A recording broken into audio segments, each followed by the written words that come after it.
Rafe Esquith introduces his book, Lighting Their Fires, with a scene from a Friday afternoon in May at Hobart Elementary School in Los Angeles. Rafe stays after school daily with an eager group of students to work on a production of William Shakespeare's As You Like It. This particular Friday, Rafe was taking 5 students with him to a Los Angeles Dodgers game. He received tickets from another teacher who was friends with the general manager of the baseball team. On this Friday, Rafe was extra tired and ready for a long night of sleep. However, he promised his students a baseball game and was not going to break his promise. When the students and Rafe arrived at the stadium, they were greeted with a not-so-eager tour guide who would rather be anywhere else than leading yet another group of disinterested, hyperactive children through Dodgers history. At the beginning of the tour, one student pointed out a picture of a famous movie star from Hollywood's golden age, taken at least 40 years earlier. The stunned tour guide quickly grew fascinated with this group of students. She pulled Rafe aside and told him she's never met such confident and extraordinary students. This was no surprise to him. These students weren't born extraordinary, though. They became that way, which is a central theme of the book. It takes a team of fine teachers and supportive parents to expose students to different concepts and ideas. Rafe ends by saying he fears not that his children will be involved in gangs or drugs, but that they will be mediocre, that they won't live up to the tremendous promise each of them possess. So get ready to polish your students and make them the best they can be.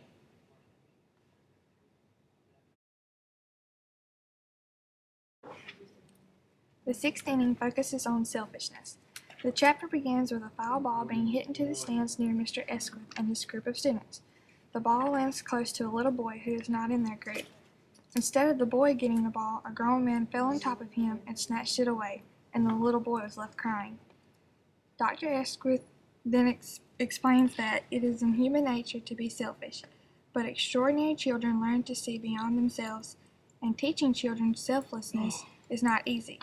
Parents and teachers should spend as much time as they can on getting their children to see that it is not all about them. He says that it takes time to develop a selfless kid, and that they will not just grow out of it.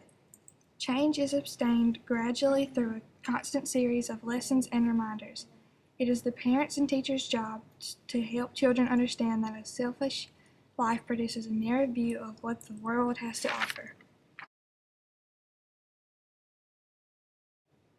Several ideas that Mr. Esquith believes to be ways to help children realize the importance of not being selfish is to get his kids to help set the table every day for dinner, play the compliment game, write handwritten thank you cards, and participate in community service. All of these ideas teach kids to learn to share with others and practice unselfish behavior. Throughout Chapter 6, Mr. Esquith continues to bring up a young man named Joseph, who had everything going for him. He was very smart, handsome, friendly, and funny, but he was a very self-centered person, and his selfishness often kept him from being his best. Mr. Esquith tried to help him grow out of his selfish ways, but by the end of their class together, Joseph had not changed. Mr. Esquith thought that he had failed Joseph, but you never know when your efforts will finally take hold.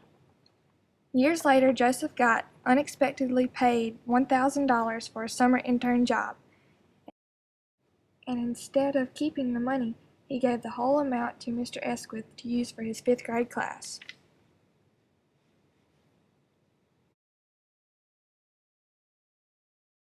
The post-game show was based on a story of throwing starfish. Mr. Rafe and his students were loading up his van to get ready to head home from the game. It was about 11 p.m. and Mr. Rafe was looking forward to a couple of days off. He had had a long week with his students and now was just ready to relax. Mr. Rafe was on his way home from dropping the kids off when he realized that he had left their essays at the school, so he had to make a trip back to the school, which was about 2 blocks away. On his way there, Mr. Rafe began daydreaming about throwing starfish, which was a story about a man who was standing on the beach surrounded by thousands of starfish that had been washed ashore and were dying slowly. So in order to save these starfish, the man decided to throw as many as he could back into the ocean to save them. As he was doing so, a little boy walks up to him and asked him what was he doing.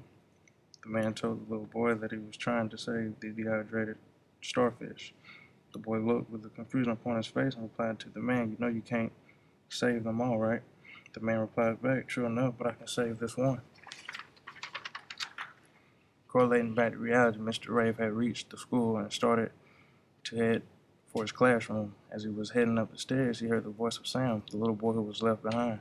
Sam had been left at the school for 6 hours sitting on the bench in a dim playground light reading a book about World War II. The boy responds to Mr. Rafe as if he knew that he was coming back to get him. Mr. Rafe takes the boy home, and on the way there, he begins to think about the thorn starfish story. Now he realizes that another starfish has been saved. Even though you can't save them